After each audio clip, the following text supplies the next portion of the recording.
Allez, c'est parti pour la session 3 qui s'intitule « Météo, désinformation et critiques sur la toile, les bonnes pratiques ». Alors sur les réseaux sociaux, je pense qu'ici on communique un petit peu tous sur la météo, le climat. Et c'est vrai que c'est parfois difficile déjà de passer au travers des fausses informations, mais de passer au travers des critiques et parfois même pire, des insultes parfois sur les réseaux sociaux qui peuvent être assez violents. Alors comment discerner déjà le vrai du faux, comment faire face aux commentaires négatifs et même parfois injustes. C'est vrai qu'on a tous un avis différent sur la question, on a tous des manières très différentes de faire, mais justement, on vous propose maintenant un échange sur ce thème-là avec des personnes qui vont venir témoigner, qui sont tous actifs sur les réseaux sociaux. Et pour animer cette session, eh bien, nous avons une journaliste indépendante qui a travaillé pour Cache Investigation, pour Envoyé Spécial, et qui anime désormais des formations sur les enjeux climatiques et la biodiversité dans les rédactions de TF1, de France Télévisions, du Parisien et les écoles de journalisme. J'appelle Sophie Roland et c'est elle qui va animer cette session. On peut l'applaudir.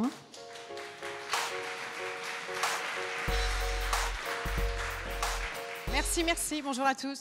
Et pour l'accompagner, eh bien, quelqu'un que vous connaissez bien, météorologue et journaliste météo à TF1 et RTL, c'est monsieur Louis Baudin.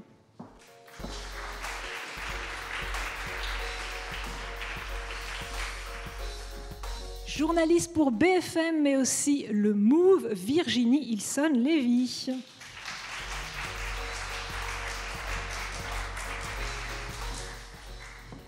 Quelqu'un qui est très actif sur les réseaux sociaux, mais alors vraiment très actif, ingénieur agronome, docteur en agroclimatologie et chasseur d'orage, Serge Zaka.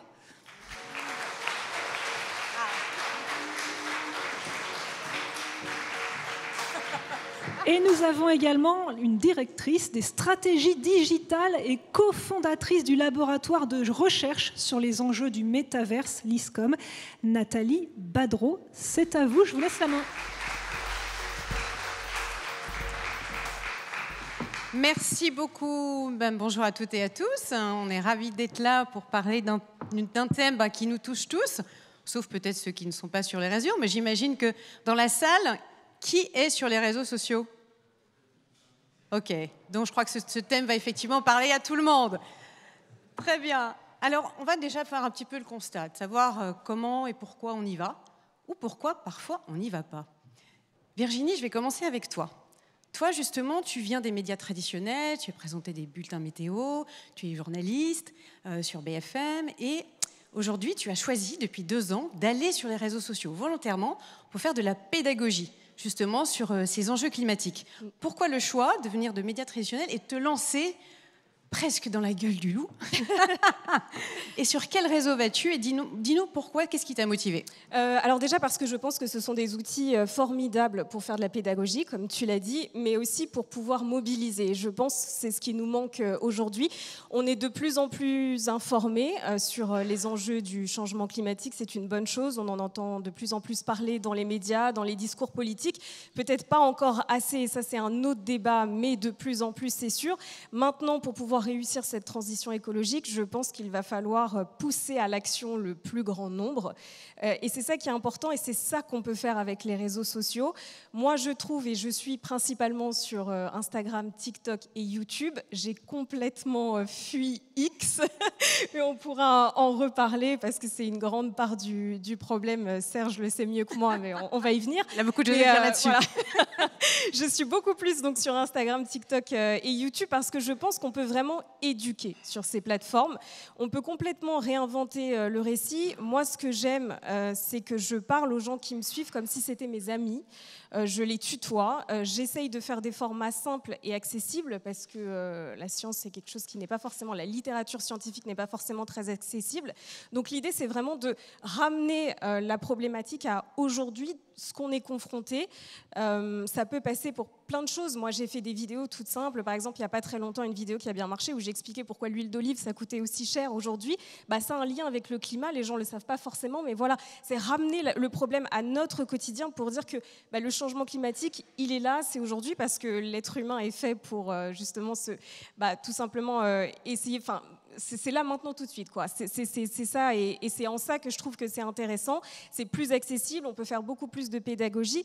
Et hormis ça aussi, c'est un lieu, Instagram ou même TikTok ou YouTube, où on peut proposer des solutions. Chose que je trouve qu'on ne fait pas assez, voire même pas du tout dans les médias traditionnels. On s'y met un peu quand même. On s'y met. Oui, on s'y met, mais enfin, je trouve que voilà, on y est encore. C'est très tourné sur le catastrophisme, voilà, parce qu'on essaye de capter l'attention des gens comme ça. Mais à un moment donné vient la question, et moi, je travaille, bon, certes pour les médias traditionnels, mais il est arrivé un moment où, voilà, j'ai de l'éco-anxiété. Je le dis ouvertement à chaque fois qu'on me pose la question, parce que, en fait, tout simplement, même moi, en tant que journaliste, je me dis, mais qu'est-ce qu'on fait en fait ?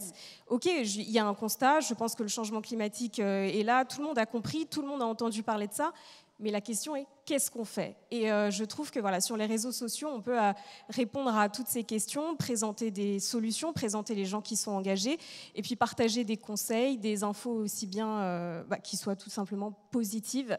Et c'est ça aussi qui va pousser à la mobilisation. Et puis autre chose aussi, quand je parle de mobilisation, c'est que sur les réseaux sociaux, aujourd'hui, il y a de plus en plus de challenges écolos.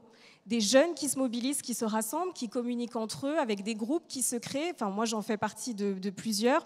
Par exemple, aujourd'hui, dans 120 villes en France, il y a des mégotons qui sont organisés. Donc, ce sont des ramassages de mégots.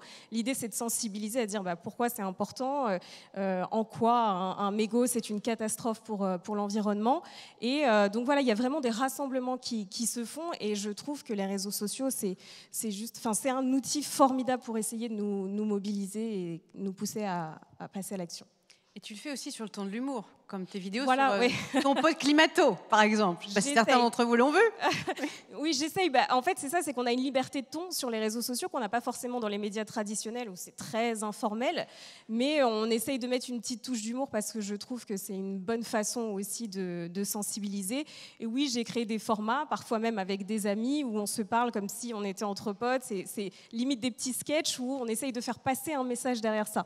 Et oui, donc voilà, c'est beaucoup plus simple de faire ça sur Instagram que sur un plateau de télé. Et alors, comment ça réagit ? Est-ce que tu as des réactions malveillantes, bienveillantes ? Moi, j'ai très peu été confrontée à des réactions malveillantes. J'ai des commentaires sur les réseaux sociaux climato-sceptiques, ça c'est déjà arrivé. Mais hormis ça, j'ai très peu de critiques. J'ai très peu de critiques. J'ai des gens qui me disent merci.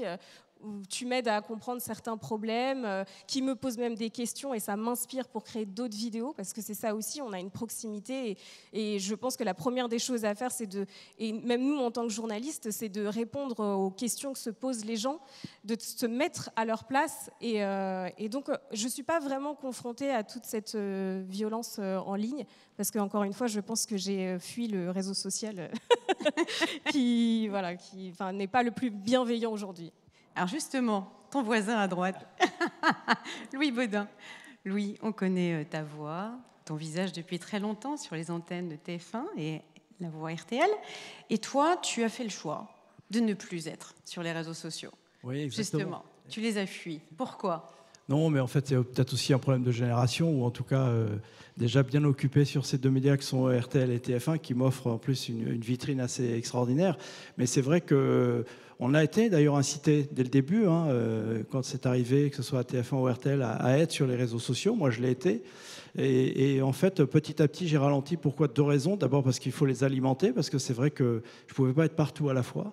Et puis ensuite, petit à petit, cette aide qu'on avait de ces deux médias sont un peu atténuées. Et donc, petit à petit, je m'en suis retiré. Et puis, il y a eu quelques messages et parfois quelques comportements un peu outranciers et un peu déplacés, qui moi, ne m'intéressent pas du tout. Et plutôt que de subir ça, parce que si je fais ce métier-là, c'est que j'aime un peu les gens, c'est que j'aime communiquer, j'aime échanger, j'aime la critique, d'ailleurs.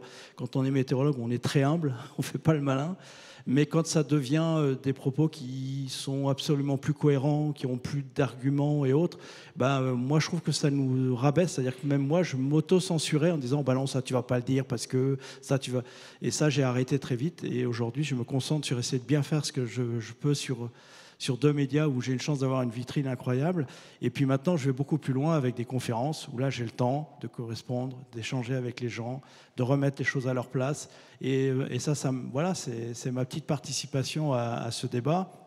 Ce qui ne m'empêche pas d'ailleurs d'être sur un réseau comme Instagram, parce que là, je trouve que c'est quand même un peu plus soft et ça permet d'échanger de manière un peu plus intelligente. Mais c'est vrai que sur les autres, pour l'instant, j'y suis pas. Peut-être que j'y reviendrai quand il y aura eu suffisamment de pare-feu et de choses permettant de retrouver un débat, quelque chose qui soit constructif et intéressant.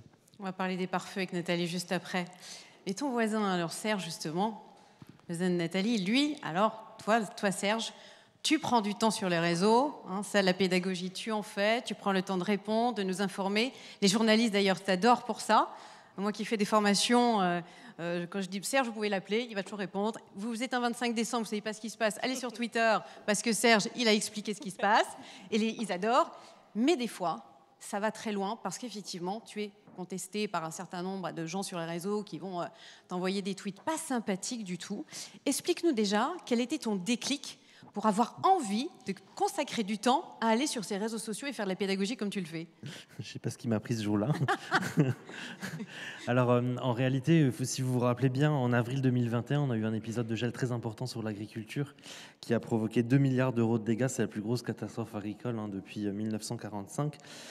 Ce qui s'est passé, c'est qu'en amont de cet épisode, j'ai beaucoup communiqué sur Twitter sur l'arrivée de l'épisode, qu'est-ce qu'il fallait mettre en place pour les agriculteurs, pour protéger nos fruits, protéger nos vignes, parce que je suis agroclimatologue, je travaille sur l'impact du climat sur l'agriculture. Et il s'est passé l'événement.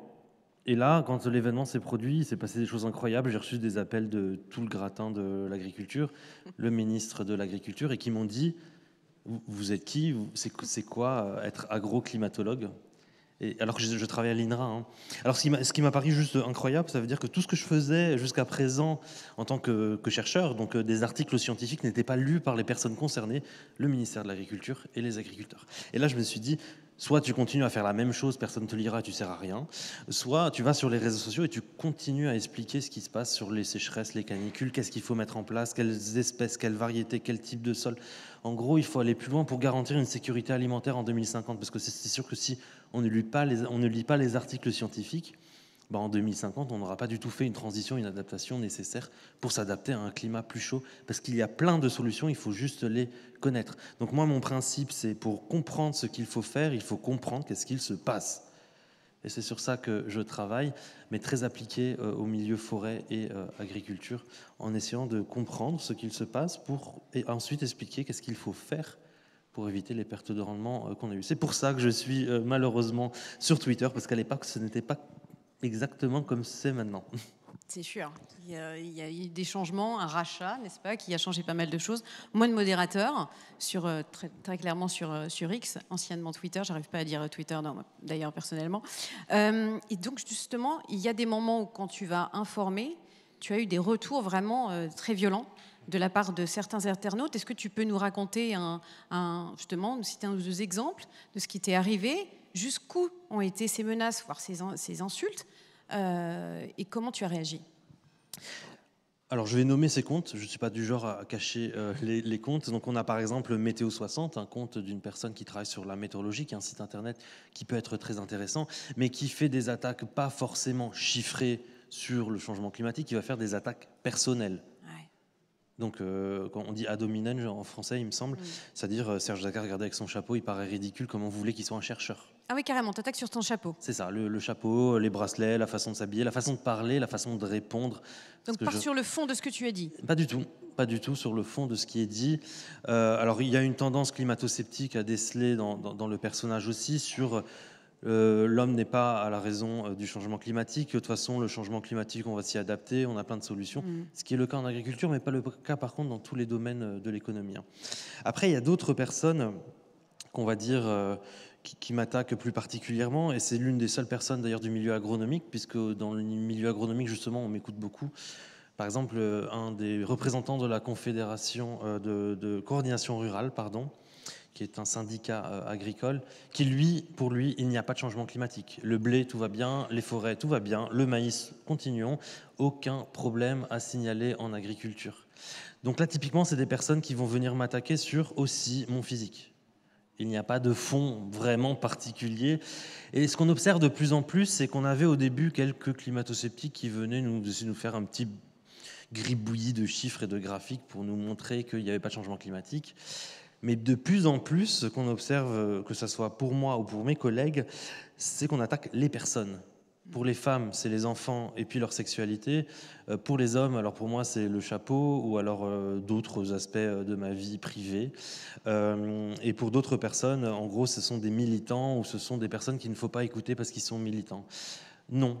Il y a un moment, en fait, on est passé, avec le rachat de Trump, de pseudo-arguments à attaquer la personne pour les faire taire. Voilà, pour clairement les faire taire. Et moi, je fais complètement l'inverse. C'est l'inverse, absolument, parce que tu réagis, toi, tu réponds. Exactement. Tu prends le temps de répondre, mais c'est quand même risqué. Et puis, c'est fatigant. C'est pas fatigant et ce n'est pas risqué. Pourquoi ce serait risqué? Risqué parce que ça risque peut-être aussi d'appeler une réponse qu'on appelle une réponse et qui peut aller jusqu'à des menaces. Tu as reçu des menaces de mort jusqu'à exactement. Jusque-là. À du racisme aussi. Du racisme aussi. Tu étais victime de racisme. Exactement. Carrément. Je suis libanais à l'origine. Alors oui, effectivement, on peut se retrouver dans un engrenage, mais moi je trouve ça marrant en fait. En fait, faut se déconnecter de tout ça. Ces personnes-là, je les connais pas. C'est-à-dire que si quelqu'un vous aborde dans la rue et vous dit que vous êtes moche, bah vous allez rigoler. Vous dites mais qu'est-ce qu'il me veut ce monsieur? Vous n'allez pas pleurer. Bah moi c'est pareil, il y a des gens comme ça que je ne connais pas avec 10 followers qui viennent me dire que je suis moche. Bah, je vais pas dire que je suis moche. Enfin, je veux dire, ça me passe au-dessus du chapeau, c'est le cas de le dire. Il faut pas prendre les choses à cœur et au contraire, il faut tirer cette situation un avantage. Ah, lequel? L'avantage, bon, alors tous les petits comptes, je les bloque. Tout ce qui est 10, 15 okay. followers, sans photo, tout ça, je les bloque. Dès qu'il y a une insulte, je bloque. Par contre, les gros comptes, j'ai dit comptes, j'ai pas dit autre chose, je les garde.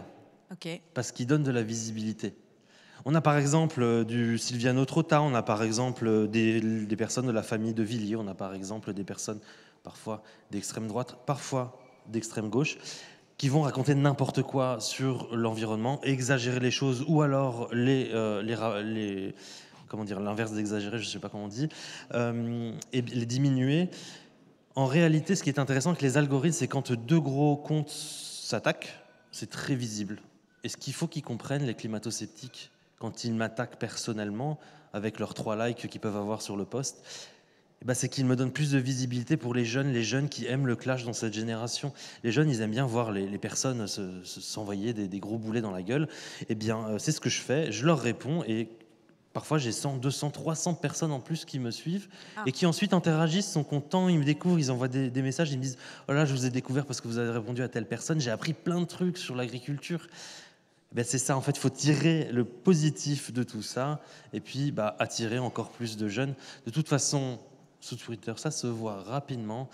Quand on m'attaque personnellement, il peut y avoir 10 likes, c'est toujours les mêmes au passage. Et puis moi, je peux en avoir 2000, 3000. On appelle ça un ratio chez nous, les jeunes.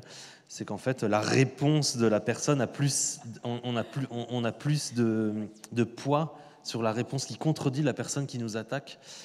En gros, il se ridiculise, mais il continue, je ne sais pas pourquoi d'ailleurs, il s'acharne à se faire ridiculiser, et moi ça m'attire du monde. Donc merci à toutes les personnes qui me critiquent, puisque ça attire des jeunes qui sont intéressés par cette situation. Et que tu réussis à convaincre. Nathalie, vous êtes spécialiste en e-réputation justement. Vous avez d'ailleurs contribué, c'est vous qui avez créé le compte Forum international météo-climat. Oui. Il y a bien longtemps maintenant. Et donc, une belle fierté. Et bravo à toutes les équipes d'ailleurs. Et vous êtes spécialiste en réputation, vous accompagnez justement des dirigeants pour qu'ils puissent arriver à gérer justement leur compte sur les réseaux sociaux. Qu'est-ce que vous pensez justement de la réaction comment Serge gère finalement? Est-ce qu'il a raison? C'est un maestro des réseaux sociaux, ça c'est sûr. C'est merveilleux. Alors moi j'ai une petite question quand même, beaucoup de temps passé dessus alors. Oui. Parce que c'est chronophage. Chronophage. Oui, alors en plus de ça, je suis papa de 3 enfants. Oula. Et je suis chercheur, j'ai mon boulot à côté. Je suis chasseur d'orage la nuit, chercheur la journée. Je dois gérer des situations pas possibles, parfois à la maison avec 3 gosses en bas âge. Et j'ai le temps. Et je fais à manger. Je fais mon ketchup, je fais ma confiture, je fais plein de choses. C'est quoi le secret? Le secret, c'est d'avoir une femme qui nous soutient. Comme ça, je la remercie.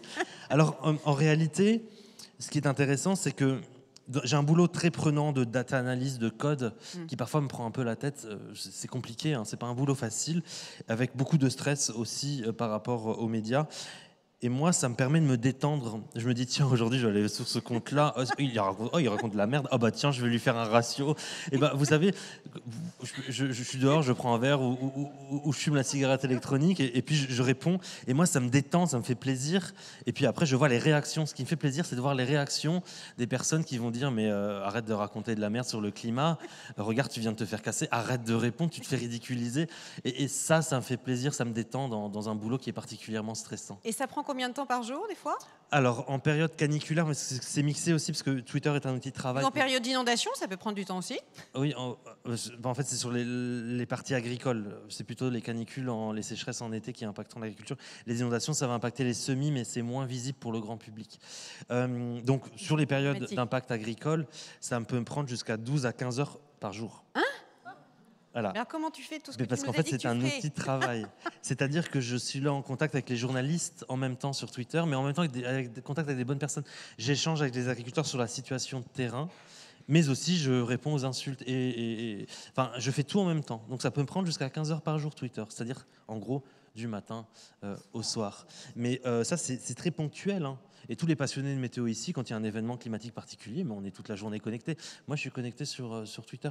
Et puis, j'échange avec les journalistes. Donc, c'est un outil de travail, je tiens à le rappeler. Ne faites pas ça de votre journée, parce que ça peut être fatigant. Ça peut peut-être finir en addiction. Voilà. Pas forcément, parce que là, par exemple, depuis un mois, alors j'ai pris un peu de recul parce que j'ai eu une vague d'insultes assez violente. Ah, donc il y a des moments où vous lâchez justement quand ça va trop loin. Là, j'ai calmé un peu, je parle un petit peu des excès d'eau sur les semis, par exemple. C'est le seul truc sur lequel je parle. Après, j'avais beaucoup de travail, puis je dois gérer aussi une famille. Ça me prend une demi-heure par jour, là, en ce moment. Okay. Mais je suis plutôt calme, et après, je reviens à la charge. J'avais une très grosse tournée d'intervention, c'est ma dernière. Je peux vous dire qu'à partir de ce soir, vous allez me retrouver.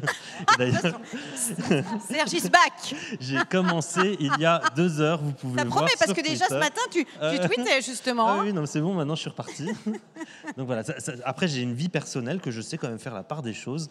Ces personnes-là, c'est pas parce que je vais avoir 100 000 followers sur Twitter que mes enfants vont grandir de façon positive.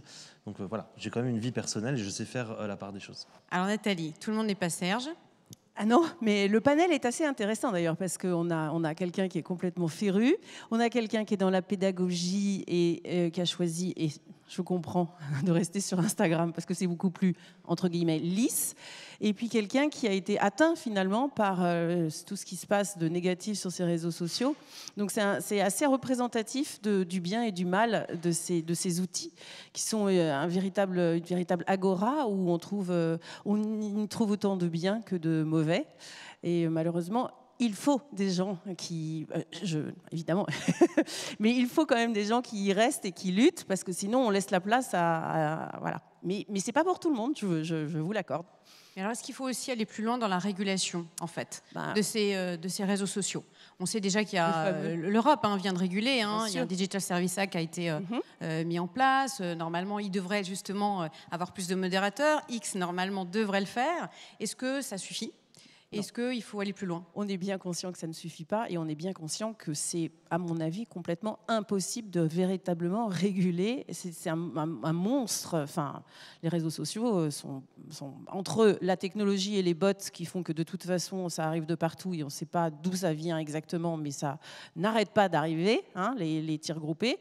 Et les vrais méchants bêtes qui n'ont que ça à faire que de venir polluer les réseaux sociaux. Je pense que les lois, ça commence malheureusement par l'éducation. Et si on avait un petit peu plus d'éducation et de sensibilisation très tôt et aux dommages que ça crée les réseaux sociaux, peut-être qu'on aurait moins de gens qui font du mal sur ces plateformes. Virginie, tu veux réagir? Oui, parce que il y a aussi le rôle des plateformes. Moi, il y a quelques mois, j'étais invitée au siège de Meta, donc qui est derrière Instagram et donc Facebook, et ils font un gros travail. C'est pour ça aujourd'hui que c'est des plateformes qui sont un peu plus bienveillantes. Ils ont mis en place tout un système de fact-checking. Ils ont carrément un service qui est lié à ça. Ils ont toute une liste de sujets. Le climat en fait partie désormais depuis maintenant quelques mois. Et l'idée, c'est de dire qu'ils regardent regardent beaucoup ce qui se passe. Et dès lors qu'une information n'est pas en lien avec une étude scientifique en particulier, ils la rendent moins visible. Donc ça, c'est intéressant, voire même parfois, ils la suppriment. Et vous pouvez aussi aujourd'hui, maintenant, depuis quelques mois, signaler un contenu. Si vous estimez que c'est une fake news, une désinformation, vous l'envoyez et eux, derrière, font le travail de rechecker.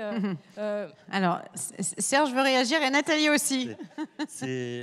Alors, ça serait l'idéal, j'imagine, mais c'est pas le cas partout. Hein. Non, c'est pour ça que je ne parle que de Instagram et de Facebook. Je ne parle pas du tout de X ou quoi, je parle de ces deux plateformes. Après, ce n'est pas du tout parfait, oui. mais il y a des choses qu'il faut améliorer. Un travail pour essayer d'améliorer. Et moi, j'avais été... Et on n'a pas parlé de TikTok encore. Ouais. Oui, alors. TikTok, c'est pareil. Je suis trop vieux pour TikTok, je pense. Alors, pour X, pour donner un exemple de X, oui, voilà, par exemple, j'ai reçu des messages qui sont, pour moi, du racisme. Alors, je ne connais pas toutes les définitions légales du racisme. Tu l'as signalé, là. Je l'ai signalé, c'était un message qui me disait clairement, en tant que Libanais, retourne dans ton pays, il y a plus de choses à s'occuper que chez nous, et arrête de voler nos allocations, entre autres. Dingue. Ou des messages, non mais les Libanais, laissez-le tomber, il ne sert à rien. Retourne dans ton pays, regarde ce qui se passe entre l'Israël et la Palestine. Alors je pense qu'ils ne font pas la différence entre les différents pays, parce que ça n'a rien à voir. Etc., etc. Le Hezbollah et tout ça, j'ai tout eu. Alors en général, ils les suppriment, parce qu'ils voient que ça fait un tollé. Ceci dit, quand on signale, ce qui est incroyable, j'ai eu des messages. Serge Zaka, il fait partie du Hezbollah, c'est un infiltré. Il y a retourne chez toi, et Twitter m'a écrit dans un mail, ce message ne fait pas signe de racisme, nous ne pouvons pas le supprimer. Enfin, oui, il y a un moment quand même, il va peut-être falloir qu'on fasse attention à nos jeunes. Enfin, moi ça va, hein. Parce que quand on reçoit en tant que peut-être une personne qui a des formes, qui a 15 ans, qui n'est pas encore stable dans sa vie, et qui reçoit des messages d'insultes, t'es grosse, t'es moche, ce que j'ai pu voir ce qu'on a vu sur les réseaux sociaux, ça fait des dégâts très importants psychologiques, je tiens à préciser. Des personnes qui viennent insulter d'autres jeunes sur les réseaux sociaux, qui ensuite confondent le virtuel et le réel, qui viennent de s'attaquer dans la rue à la sortie des écoles, et ça fait des dégâts extrêmement importants au niveau psychologique. Donc quand je vois X qui répond à des personnes qui sont insultées sur du racisme ou sur de la misogynie ou sur de la sexualité ou sur plein d'autres choses du féminisme, et qu'on nous répond ce n'est pas en dehors des normes européennes légales, c'est qu'il n'y a pas de modération. Mais sur X, je suis d'accord. Moi, je parlais vraiment de Instagram et Facebook. Ça m'est arrivé de signaler des contenus qui ont été par la suite supprimés. Après, évidemment, rien n'est parfait, mais je veux dire, c'est aussi ce que je voulais dire, c'est que c'est le rôle des plateformes aussi de s'emparer de ce sujet. X, c'est catastrophique, évidemment, quand Elon Musk a repris le réseau social et a licencié la moitié des équipes de modération. Ouais. C'est sûr que le message n'est pas bon mais je veux dire, c'est toutes les plateformes. TikTok en fait partie. Il y a aussi beaucoup de désinformation sur TikTok, mais on avance, on progresse, mais on en est encore loin, c'est sûr. Nathalie a commencé justement à parler des solutions, c'est vraiment l'éducation. Ah oui, pour moi, ça commence par là. Ça commence par là. Voilà, après, il y a le côté éducatif, il y a le côté législatif, bien sûr, et il faut persister. Et après, on peut être fier en Europe, parce que c'est quand même nous qui sommes à l'origine de toutes les RGPD et toutes ces choses, ces lois qui font que sur les données personnelles. Sur les données personnelles. Donc, on est un peu plus protégé que le reste du monde, il faut le savoir quand même. Donc, imaginez ce que ça peut être autre part. Et puis ensuite, il y a aussi des moyens, à mon avis, technologiques qui ne sont pas assez mises en place. Mais évidemment, je ne sais pas qu'on met un firewall, enfin quelque chose de technologique en place. Il y a toujours des petits malins pour aller contourner le sujet et trouver la solution. Et d'ailleurs, avec l'intelligence artificielle là, qui a déjà envahi nos vies, est-ce qu'on doit s'inquiéter encore plus d'être face à une désinformation justement sur ces enjeux-là, ou là aussi on peut trouver, avec l'IA, ça peut être aussi un moyen de lutter? À la fois les deux, peut-être. Moi, je ne suis pas anxiogène quand on parle d'IA, sauf quand on parle de IA et réseaux sociaux. Ah, pourquoi vraiment, là, parce qu'en fait, on a déjà des bots qui sont programmés et qui envahissent la toile, enfin, les réseaux sociaux et Internet. Mais là, vous vous rendez bien compte qu'en fait, on ne va plus savoir à qui on parle. D'accord ? C'est-à-dire qu'on ne sait plus si c'est quelqu'un d'humain. Alors, il a de la chance aujourd'hui, Serge, il peut rentrer en communication et répondre à ces malfaisants, mais demain, il ne saura pas parce qu'en fait, il ne sait pas s'il s'adressera à une vraie personne ou à un deepfake, bref, du fake, encore plus de fake. Alors, il y a une étude du CNRS en 2024 qui a interrogé des chercheurs, et 7 sur 10 ont dit qu'il faudrait créer une agence dédiée au contrôle de l'information scientifique sur les réseaux sociaux. Qu'est-ce que vous en pensez? Louis, Serge? Moi, je pense que en théorie, c'est quelque chose de bien, d'idéal. Moi, c'est quelque chose qui me ferait plaisir parce que moi, c'est ça qui m'intéresse aujourd'hui dans le débat, dans ma contribution, c'est d'essayer qu'on soit un peu plus intelligent collectivement et que dans ce défi extraordinaire, moi, je suis positif aussi, donc je pense qu'on va le relever, qu'on en est capable. Il s'agit plutôt d'échanger à travers des choses de valeur, d'informer, d'instruire, que chaque citoyen puisse avoir un vrai sens critique dans le bon sens du terme pour pouvoir participer justement à ce débat et aux bonnes solutions. Donc oui, en théorie, on se dit, génial, on pourrait peut-être arriver.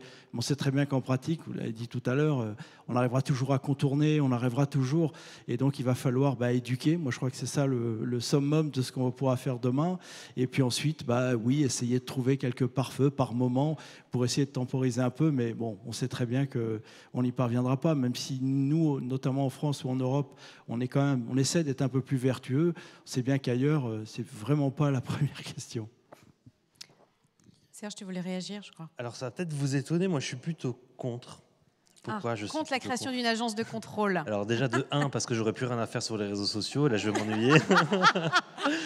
Non, de 2, c'est qu'en fait, il faut savoir qu'en science, c'est très important, c'est le débat qui fait progresser. Et c'est là où il faut savoir... le débat va nier le consensus scientifique en permanence, c'est problématique. Est-ce que c'est un débat? Non, c'est qu'en fait, alors, entre nous, on va savoir qu'est-ce qu'une bonne science, qu'est-ce qu'une mauvaise science, mais vu que ce sont des législations, ce ne sera pas les scientifiques qui vont déterminer, ce sera d'autres personnes. Et comment elles vont pouvoir déterminer qu'est-ce qui est bon et qu'est-ce qui n'est pas bon? En fait, en théorie, c'est quelque chose de très bien, mais en pratique, sur le terrain, quand on va donner ça à des fonctionnaires et qui vont devoir choisir en fait, ils vont pas savoir.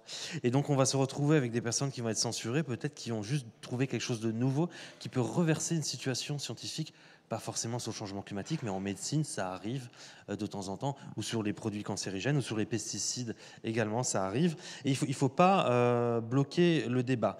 C'est là où ça devient compliqué. L'agence. Oui, mais c'est qu'entre nous, on va se comprendre qu'on ne le bloque pas, mais c'est que les personnes qui vont devoir intervenir pour modérer ne seront pas des scientifiques, ils ont d'autres choses à faire. Et donc, on va plus savoir qu'est-ce qu'on va modérer ou pas. Donc en pratique, comment l'appliquer? Qui a raison, en fait? On a par exemple des climato-rassuristes qui débarquent. Les climato-rassuristes, il y en a qui ne disent pas que le changement climatique n'existe pas, mais qui disent que soit c'est pas de la faute de l'homme, soit on va s'adapter parfaitement à 100% avec la technologie. Donc ça devient peut-être à la fois être rassurant, mais pas être trop rassurant, parce que sinon on fait de l'inaction. Où trouver le juste milieu, en fait? C'est ça le problème, c'est comment trouver ce juste milieu. Virginie, toi, tu... Je partage cet avis. Moi, je suis très mitigée. C'est-à-dire, d'un côté, en théorie, je trouve que c'est très bien si ça peut éviter d'être confronté à de la désinformation. En pratique, il y a 2 choses. La première, je ne veux pas que ça nuise à la liberté d'expression, parce que si moi, j'ai envie de parler d'un sujet, j'ai pas envie qu'on me dise ça, t'as le droit et ça, t'as pas le droit. Je parle sur la forme, parce que le fond, il faut toujours qu'il soit évidemment vérifié et que ça s'appuie vraiment sur des études ou des chiffres qui soient vérifiés. En revanche aussi, il y a 2 choses. Moi, j'ai rencontré beaucoup de créateurs de contenu qui sont très suivis par des millions de jeunes. Il y a 2 choses qu'ils font aujourd'hui qui ne parlent pas du climat, parce que quand je leur pose la question, pourquoi vous ne parlez pas d'écologie alors que vous avez quand même une influence considérable? Il y a 2 choses. La première, c'est qu'ils se disent qu'ils ne sont pas légitimes. Dans le sens où je suis pas assez informée et je n'ai pas envie de parler de ça parce que j'ai pas toutes les connaissances et j'ai pas envie derrière qu'on me dise ce que j'ai raconté c'est n'importe quoi. Donc si en plus il y a une agence qui fait du contrôle, ça peut mettre une pression supplémentaire qu'ils ont déjà, et nous on rame pour essayer justement de leur dire mais allez-y, parlez-en. Donc il faut juste voir comment c'est fait. Et puis il y a aussi une partie qui se disent on n'est pas parfait, on veut pas en parler, mais personne ne l'est, donc si on attend d'être parfait, personne ne parlera de ce sujet. D'où l'importance de l'information, de l'éducation, toujours, pas seulement sur la désinformation, mais sur l'information elle-même, sur les enjeux climatiques. Je vois qu'il nous reste 5 minutes 38. C'est donc l'heure des questions de la salle. J'imagine nombreux sur ces sujets. Je vois déjà une main qui se lève. Monsieur, qui est juste devant. Est-ce qu'il y a un petit micro? C'est moi qui apporte le micro? On prend un micro? Je peux vous en prendre? Merci Virginie.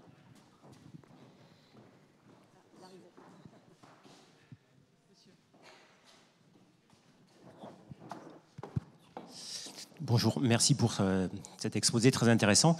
Il y a une question quand même scientifique qui agite beaucoup les réseaux sociaux, qui est de savoir ce qui se trouve sous le chapeau de Serge Zaka. Il y a des théories qui disent qu'il y a un chat qui contrôle Serge Zaka. Voilà. Voilà, vous avez votre réponse. Alors, je ne suis pas chauve, comme diraient certains climato-sceptiques. Désolé. J'ai des cheveux, je n'ai rien à cacher, je n'ai pas de cheveux blancs, tout va bien, je suis tout à fait normal. Ça dépend des heures de la journée. Donc, oui, il y a des cheveux sous le chapeau. Merci, je suis un peu déçu, mais bon... Bon, ça ferait des questions au moins sur les réseaux sociaux. Ah, premier rang, et sinon il y avait un jeune derrière, je crois, après. Non? Si? Faut oser, hein, on est là pour ça. Monsieur. Bonjour, petit... Non, c'est bon. Ça marche. Est-ce qu'il y a un manque de connaissances, grand public, sur le changement climatique? Est-ce que c'est nécessaire d'éduquer? Parce que vous avez mentionné l'éducation. Est-ce qu'il y a donc un manque de vulgarisation? Pardon, excusez-moi, français, c'est pas ma première langue. Donc, vulgarisation de concepts comme albédo, par exemple, qui sont très importants, mais qui sont peu connus. Est-ce que ça aiderait? Oui, c'est évident que, enfin pour moi en tout cas, qui a plutôt un cursus scientifique. Moi, avant d'être un communicant, j'ai d'abord été à Météo France, j'ai d'abord été dans cette démarche-là, et c'est vrai qu'aujourd'hui, d'ailleurs on sait à peu près pourquoi, enfin dans le monde des journalistes par exemple, pour être un bon journaliste aujourd'hui, l'école, elle va surtout chercher quelqu'un qui est littéraire, quelqu'un qui a ça, et c'est normal, qui va savoir rapporter, écrire, mais qui n'a pas dans l'ensemble un cursus, une formation scientifique. Chez les hommes politiques, c'est la même chose. Moi, je les côtoie assez régulièrement maintenant et j'essaye justement qu'on échange et ils le reconnaissent eux-mêmes. Vous allez à l'Assemblée nationale, vous faites un sondage, vous allez voir qu'il y a très très peu de cursus. Donc, il y a très peu d'appétence pour finalement continuer à progresser et continuer. Donc oui, il y a un manque et moi, je me bats par exemple dans mes rédactions pour au maximum essayer d'insuffler cette culture-là. Mais c'est compliqué, c'est une démarche. Mais c'est clair que globalement, on manque de culture et on l'a bien vu dans la formation des mathématiques, des sciences, on les a même un petit peu occultées ces dernières années. Ça va revenir dans l'éducation, mais on parlait d'éducation et il est fondamental qu'effectivement ces notions-là, au moment où il y a un défi, où la technologie, j'espère, va être au service de cette transition, que le citoyen soit beaucoup plus informé. Ce que je disais tout à l'heure, dans le sens critique, dans le comportement, dans les choix, dans le vote qu'il va pouvoir apporter dans ce moment-là. Donc oui, c'est fondamental qu'on accélère et qu'on augmente cette connaissance. Et pour compléter ce que tu dis, Louis, moi qui suis journaliste depuis très longtemps, c'est un peu ma bataille aujourd'hui de former les journalistes à avoir un socle de connaissances communes sur les faits scientifiques tout simplement basiques sur le changement climatique. Et effectivement, il y a une très très grande méconnaissance. Donc si nous journalistes, on n'a pas les faits, comment on va ensuite pouvoir les retranscrire au grand public? Donc moi je pense que c'est aussi ça un enjeu majeur, mais ça progresse. Mais comment combiner ça donc avec les algos de TikTok, par exemple, qui poussent à la consommation de petits contenus très rapides oui. Alors, sur ça, il faut s'adapter nous-mêmes. C'est nous qui devons nous adapter en tant que entre guillemets, influenceurs, influenceuses. C'est pas un terme que j'apprécie vraiment, mais c'est nous qui devons aller aux jeunes, parce que c'est pas nous qui allons changer tous les jeunes de la planète pour aller sur des contenus de conférences de 2 heures plus longs avec des pop-corn, quoi. Il y a un moment, il faut qu'on s'adapte à ces jeunes-là. Alors Virginie le fait sur des vidéos a priori. Moi, je suis peut-être un petit peu dépassé maintenant sur ce format-là d'aspect, mais les enfants se pousseront peut-être à y aller. Peut-être de plus en plus de jeunes vont sur ces sujets-là en réalité, mais c'est nous qui devons nous adapter en tant que scientifiques à un format, parce qu'ils voient la science comme un truc extrêmement chiant, avec des graphiques, des écarts-types, des gens en costard qui sont là assis pendant des heures sur des chaises à parler entre eux de trucs ennuyants. C'est nous qui devons rendre le truc un petit peu plus sexy et surtout plus court pour faire passer les messages en étant le plus correct possible. D'ailleurs, Virginie, c'est un peu une de tes batailles. Toi, tu veux travailler davantage avec les scientifiques. Oui, c'est ça. Mais je pense qu'il faut qu'on travaille ensemble, tout comme un journaliste dans un média traditionnel va travailler avec un scientifique. Nous, on est des porte-paroles, on traduit leur langage pour essayer de le rendre accessible.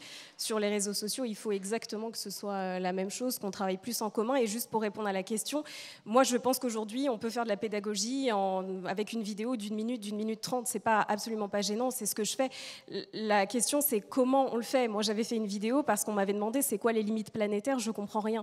J'avais pris un élastique et puis j'avais j'avais expliqué avec un élastique ce que c'était en fait une limite planétaire. On tire dessus, bon voilà, et si à un moment donné ça casse, c'est ça. Et en fait, c'est juste concrètement avoir des images, des exemples, ramener ça aussi au présent, que ce soit hyper concernant. Et rapidement, on peut expliquer des choses très concrètes. Et puis, alors certes, il y a des plateformes comme Insta, TikTok où tout va vite, mais vous avez YouTube où là, on peut se poser et essayer de prendre plus de temps qu'on a sur des plateaux de télévision pour essayer de décrypter des situations et d'expliquer. Voilà. Après, je pense qu'à chacun de trouver la bonne plateforme, mais aujourd'hui, ça nous laisse un maximum de possibilités. C'est ça qui est très intéressant. Très bien. Merci Virginie. Merci à tous. Et voilà, on est arrivé au bout de notre temps à nous. Ah, il y avait un dernier. Allez, un dernier. Petite question. La première n'était pas très sérieuse. Je voulais savoir ce que vous pensiez des interpellations qui viennent de la société civile, des citoyens, comme celle de Climat Média, qui passent par le relais des réseaux sociaux et qui vont là directement interpeller plus les journalistes et qui vont aussi servir un peu de caisse de résonance pour vos activités. Climat Média ou Quota Climat, voilà. Par exemple. Alors moi, je les connais, Virginie. Bon, moi, je les connais maintenant depuis le début. En tant que journaliste, moi, je pense que c'est très bien. Parce qu'à un moment donné, on n'est pas là. On est là pour vous informer. On n'est pas là pour... Et on a des comptes aussi à vous rendre. On a une responsabilité. Donc moi, je trouve qu'ils interpellent directement. Ça peut choquer. Je sais que dans des rédactions, des journalistes ont très mal pris. Mais je pense que ça nous pousse à réfléchir. Et je pense que moi, je trouve que leur rôle est très bien. Ils mettent un petit peu les pieds dans le plat. Que oui, on n'est pas à la hauteur, en fait, dans le traitement journalistique des enjeux climatiques et de biodiversité. En tout cas, moi, je pense qu'ils ont contribué à faire un petit peu un wake-up call, si je peux le dire ainsi, dans les rédactions aussi, à leur échelle. Tu veux réagir, Virginie, toi, là-dessus ? Je te rejoins 100%. Je trouve que c'est une très bonne chose. Louis ? Non, je ne connais pas, donc je ne vais pas pouvoir réagir. Voilà, j'ai répondu à votre question et je suis ravie d'échanger avec plus. Tu veux, Serge, t'en penses quoi de Climat Média ? Il y a des choses intéressantes aussi sur le vocabulaire, la façon de présenter les choses, notamment quand s'il fait beau pendant des semaines, on va nous dire il fait encore beau demain, on pourrait profiter. Ça a l'air positif. Bon, au bout d'une semaine, surtout en ce moment, je veux bien qu'il fasse beau, mais quand il fait beau pendant 3 mois, je peux vous dire qu'on ne parle pas des écosystèmes, on parle toujours quelque chose d'humain centré et on oublie tout le reste. Et il y a le vocabulaire qui est important et ils réagissent beaucoup là-dessus, je trouve ça très positif. C'est ça, tant qu'ils le font avec la bienveillance comme ils le font, en montrant aussi les choses qui avancent, parce qu'il y a des choses qui avancent dans les médias. Moi, je trouve que voilà, c'est une critique qui doit être constructive et je trouve qu'elle l'est. Et ça, c'est important. Voilà. Merci beaucoup, merci à tous. On peut applaudir nos invités.